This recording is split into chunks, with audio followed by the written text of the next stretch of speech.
சூரியனார் கோயில் ஆதீனத்தின் 28வது மடாதிபதி கர்நாடகாவில் பெண் ஒருவரை பதிவு திருமணம் செய்து கொண்டதால் மடத்திலிருந்து அவர் வெளியேற வேண்டும் என்று அப்பகுதி வாசிகளில் ஒரு தரப்பினர் வலியுறுத்தியதால் பரபரப்பு ஏற்பட்டுள்ளது.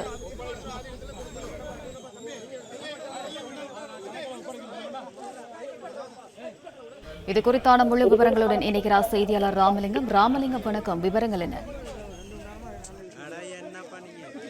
18 சைவ ஆதீனங்களில் ஒன்றான சூரியனார் கோயில் ஆதீனம் 14ஆம் நூற்றாண்டில் துவங்கப்பட்டது. இந்த மடத்தில் 28வது குருமகா சன்னிதானமாக மகாலிங்க தேசிகர் இருந்து வருகிறார். இவர் சில தினங்களுக்கு முன் கர்நாடகாவை சேர்ந்த ஒரு பெண்ணை திருமணம் செய்ததாக ஊடகங்கள் செய்து பரவியது. அதை அவரும் ஒப்புக்கொண்டார்.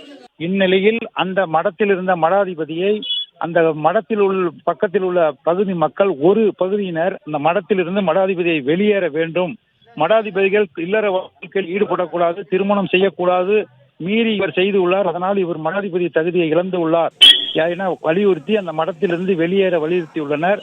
மற்றும் ஒரு தரப்பினர் அந்த மடாதிபதி வெளியேறக்கூடாது, அவர் இங்கேதான் இருக்க வேண்டும் என வாக்குவாதத்தில் ஈடுபட்டனர். அப்ப அந்த மடத்தில் இருந்த சொத்துக்களுக்கு எவ்விதமான சேதமும் ஏற்படாமல் இருக்க அந்த மடத்தில் இருந்து மடாதிபதி வெளியேறி அருகே அமர்ந்துள்ளார்.